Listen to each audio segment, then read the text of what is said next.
ನೀವು ಓಟ್ ಕೇಳಿದ್ರೆ sir Muslims ನಾವು ಕೇಳೋದಿಲ್ಲ. ಕೇಳೋದೇ ಇಲ್ಲ, ಯಾಕೆ ಆಗ್ತದೆ ಸರ್? ಅವ್ರು ಯಾರು ಹಾಕೋದೇ ಇಲ್ಲ, ಸುಮ್ಮನೆ ಕೇಳಿ ಮೂರ್ಖ ನನ್ನ ಮಗ ಆಗ್ಬೇಕಾ? ಈಗಾಗಲೇ ನಾನು ಹೇಳಿದ್ದೀನಿಲ್ಲ, ನಾನು ಈಗ ಅಲ್ಲಿ ಬಾಗಲಕೋಟೆಯಲ್ಲಿತ್ತು, ಅಲ್ಲಿ ಅಭ್ಯರ್ಥಿಗಳು ವಿನಂತಿ ಮಾಡ್ಕೊಂಡಾರೆ. ಅವರು ನಾವು ಎಲ್ಲ ಭಾಳ ಮೊದಲಿಂದ ಹಿಂದೆ ಅವ್ರಿಗೆ ಟಿಕೆಟ್ನು ನಾನೇ ಕೊಡಿಸಿದ್ದೆ, ಹಿಂದೆ ಅನಂತ್ ಕುಮಾರ್ ಅವರು ಇದ್ದಾಗ. ಈಗ ಅಲ್ಲಿ ನಾವು ಹೋಗ್ತೀವಿ ಅನ್ನೋಂಥದ್ದು ನಿರ್ಣಯ ಮಾಡಿದ್ದೇವೆ. ದಾವಣಗೆರೆಯಲ್ಲೇನೋ ಮುಸ್ಲಿಮರು ಓಟ್ ಹಾಕ್ತಾರೆ ಬಿ ಜೆ ಪಿಗತ್ತೇನೋ ಖುಷಿ ಒಳಗೆ ಅದಾರೆ, ಒಂದೂ ಬೀಳೋದಿಲ್ಲ ತಪ್ಪಿ.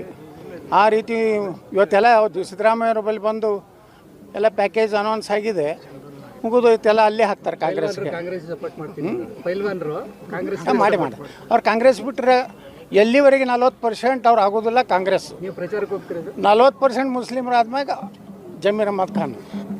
ಇದನ್ನು ಪಕ್ಕ ಬರ್ಕೊಂಡು ಬಿಡ್ರಿ. ಈ ದೇಶನಾಗ ಅವ್ರಿಗೆ ನೋಡ್ರಿ, ನಮ್ಮ ಹಂಗೆ ಹಿಂದೂಗಳ ಹಂಗೆ ಹೊಡೆದು ಓಟ್ ಹಾಕೋದಿಲ್ಲ ಅವರು. 10-15 ಓಟ್ ತೊಗೋದಿಲ್ಲ ಒಬ್ಬರು. ನೋಡ್ತಾ ಇರಿ ನೀವು. ಯಾಕಂದ್ರೆ ನನ್ನ ಕ್ಷೇತ್ರದಲ್ಲಿ ವಿಜಾಪುರದಲ್ಲಿ 2,80,000ದಲ್ಲಿ 1,26,000 ಮುಸ್ಲಿಮ್ ಇದ್ದಾರೆ.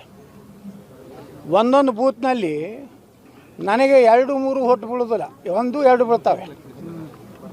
ನಮ್ಮ ಹಿಂದೂಗಳ ಬೂತ್ನಲ್ಲಿ 100-150 ಅವನಿಗೆ ಬೀಳ್ತವೆ. ನೀವು ಓಟ್ ಕೇಳಿದ್ರೆ ಸರ್ ಮುಸ್ಲಿಮ್ಸ್ ನಾವು ಕೇಳೋದಿಲ್ಲ. ಕೇಳೋದೇ ಇಲ್ಲ, ಯಾಕೆ ಆಗ್ತದೆ ಸರ್? ಅವ್ರು ಯಾರು ಹಾಕೋದೇ ಇಲ್ಲ, ಸುಮ್ಮನೆ ಕೇಳಿ ಮೂರ್ಖ ನನ್ನ ಮಗ ಆಗ್ಬೇಕಾ? ಅಷ್ಟು ಮೂರ್ಖ ರಾಜಕಾರಣಿನ ಅಲ್ಲ. ನನಗೆಲ್ಲ ಅನುಭವ ಆಗಿಬಿಟ್ಟಿದೆ. ಅದು ಸಾಧ್ಯನೇ ಇಲ್ಲ.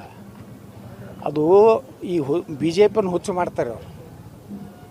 ಅವ್ರಿಗೇನು ಒಂದು ಏನಾರೇ ಆಗಿ B J P M L A ಬಂದ್ರೆ ನಾವು ಹಾಕಿದ್ವಿ ಅದು ಒಂದು ಮುಲಾಜ್ ಇಟ್ಕೋಲಿಕ್ಕೆ.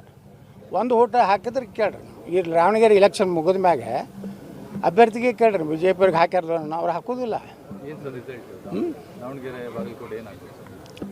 ನೋಡ್ಬೇಕ್ರಿ, ನಾನು ಅಲ್ಲಿ ಹೋಗಿಲ್ಲ.